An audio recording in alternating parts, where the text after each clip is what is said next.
Welcome to Queen City Cyber Consulting's channel. Please like, subscribe, and share. Queen City Cyber Consulting.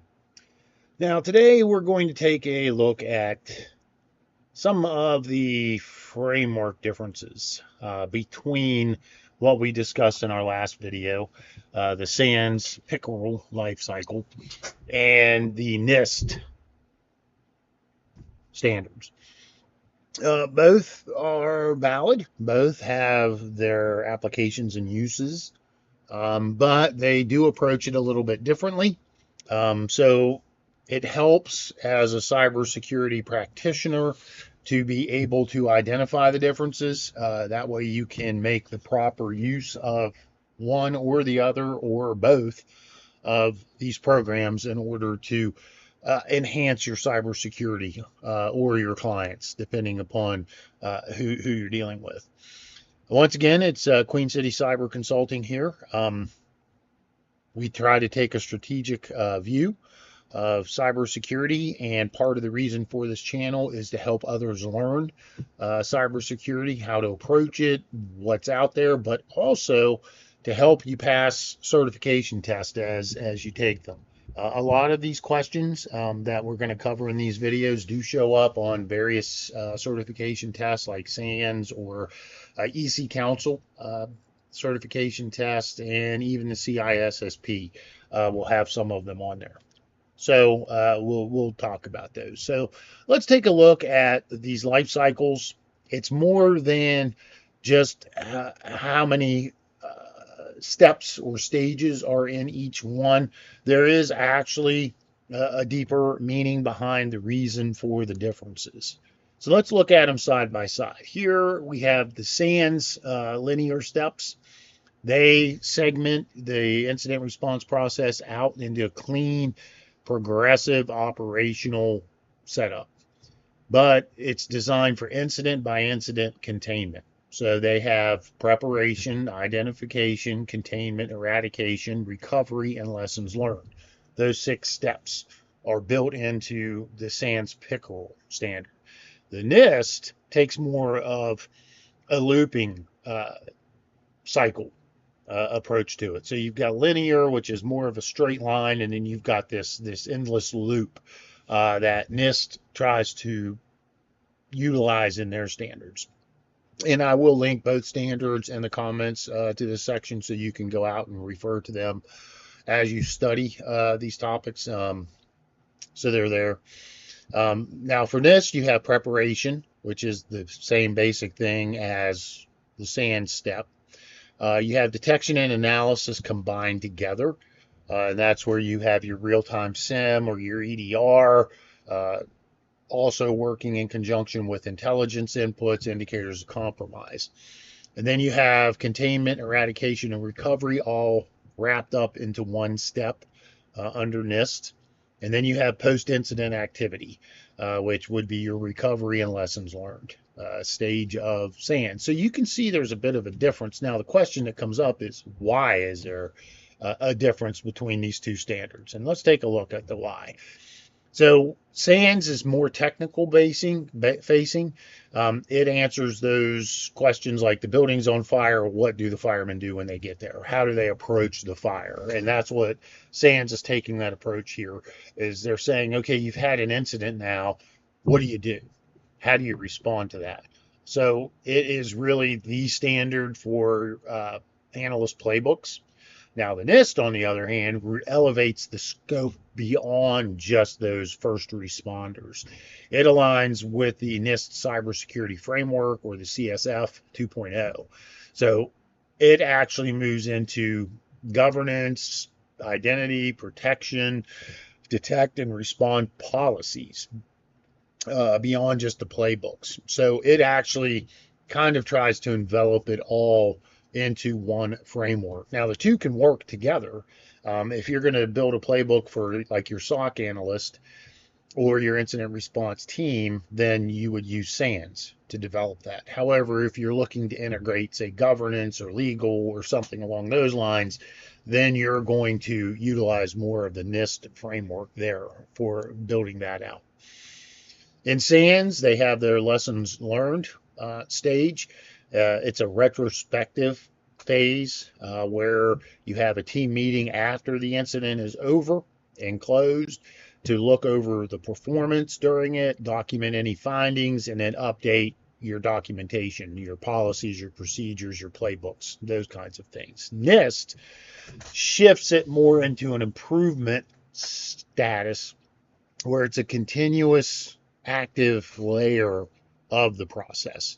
So as you're working on the incident, this would have you always dynamically adapting your defenses and your run books during an incident. Now, these would focus more on like a long-term incident, say a cloud or an advanced persistent threat attack, and those do happen.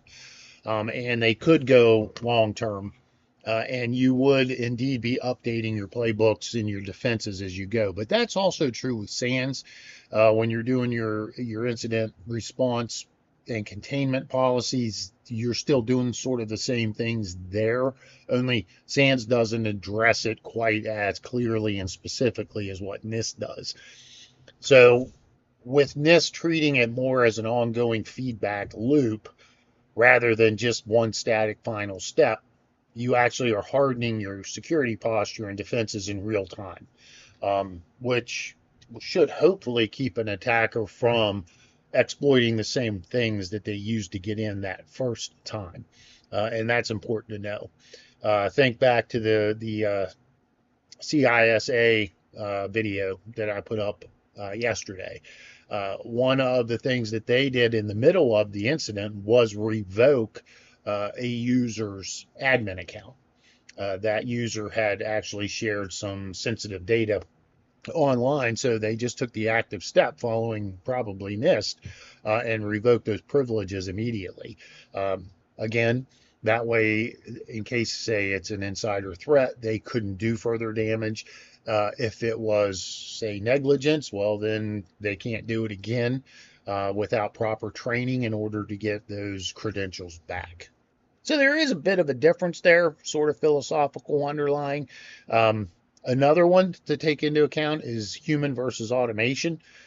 SANS relies more heavily on the human analysts, methodical forensic processes, and investigation workflows. There you're going more into your host level inspection, your manual memory analysis. You have checklists, hopefully. I will develop some checklists to share out here on the channel and on my website as well to help businesses and people know what to do when it comes up. It's very tactical, step-by-step documentation for your SOC. However, with NIST, NIST more looks at the modern enterprise networks, and really these days, especially with AI now coming into play more and more each day, the data sets are just becoming too big for manual analysis. So you're going to have to utilize different sets of tools throughout this process in order to sift through all that data. It does mandate real-time threat intelligence feeds, which, as I mentioned in another video, many companies either just ignore or maybe are unaware of. But NIST does mandate your inclusion of those into your processes. It leverages SOAR so that you can utilize that program and also look for machine learning anomaly detections and set up automated orchestration for instant containment. That's being done by a lot of large corporations. They're moving along those lines. AI is probably giving them quite the step up in orchestrating that. And it's something, if you're just now coming into the field, to definitely explore. We'll probably do some videos on that as well, because that is going to be something that's happening in the future. Here's just a direct feature comparison between the SANS PICKERL model and NIST standards here. As you can see, primary audience is for SOC analysts and incident responders for SANS, but NIST is more suited for C-suite, IT directors, risk and compliance officers. So SANS is more strict in its linear expression, and NIST is a little bit more flexible with that 4-phase overlapping feedback loop. Just some differences there to be aware of because if you're going to look to adapt the standards, you need to look at the audience that you're going to deal with. So if it's more technical, go with SANS. If it's more executive level or risk and compliance, well, then go with NIST. And again, we just talked about these, so I'll just leave this here for a minute. I'm not going to go over it all again, but it's important to know this. You can screenshot this. You can do whatever you will with this. So if you're trying to determine which plan to use, whether it's SANS or whether it's NIST, this can help you make those decisions as well. You can do hybrid. Your governance is becoming more and more important, and it is definitely going to help you get your executive level buy-in along with risk management. Building out your playbooks would go back over to SANS using those PICKERL phases to draft those technical guides. Of course, automation is growing left and right, especially, as I said, with AI coming into play. So you would look for NIST at that.